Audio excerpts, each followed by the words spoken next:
when I get into the presentation, I'm going to go through and address all of those concerns, okay, that how this is how we're going to address that. This is how we're going to address that. This is how we're going to address that. And I customize my presentation to check off all those things that they were concerned about or they wanted or needed or didn't get, whatever. And then when I do that, through that process, I eliminate all their objections. And I give them exactly what they think they ought to have. Now, I may execute it a little differently than the way it gets presented. I'm going to execute it in a way, or I'm going to show them why my 10-day strategy is going to solve all of those problems. And if we do the 10-day strategy, it doesn't matter what that house down the street sold for. If we do the 10-day strategy, we won't need to do more than a weekend's worth of open houses. We don't even need to do open houses at all necessarily. All right. If we use the 10-day strategy, we're going to get that's built around price, presentation, exposure, and strategy. All these things that you're concerned, we're going to take care of that. We're going to handle the exposure this way. We're going to handle the price this way. We're going to handle the presentation this way. And this is the strategy we're going to use. We're not going to post it and pray for buyers. Okay.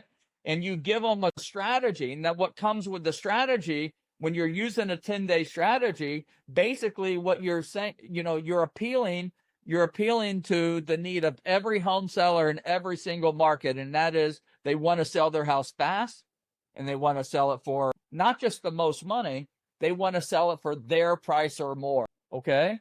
So you want to start to adopt some of this language. You want to sell it fast, and you want to sell it for your price. One of the phrases you want to get away from are the most money, sell it for market value, the high end of market value, the best price. FSBOs, expires, and canceled don't care about the best price. They don't care about market value. You know what they care about? Their price. They want to get their price. That's why it didn't sell. They're not getting their price. They've asked too much. Probably they've priced it high to leave room for negotiation because they don't think that the price matters. And if they price it high, they can give a discount and still end up with their price. And the truth of the matter is that in most cases, if they just listed it for their price, they would probably get their price. But they even have a higher probability of getting their price if they listed it lower than their price and let the market drive it up above their list price. And even if that may not necessarily be true because every situation is different, the theory is enough to get them to want to go for it.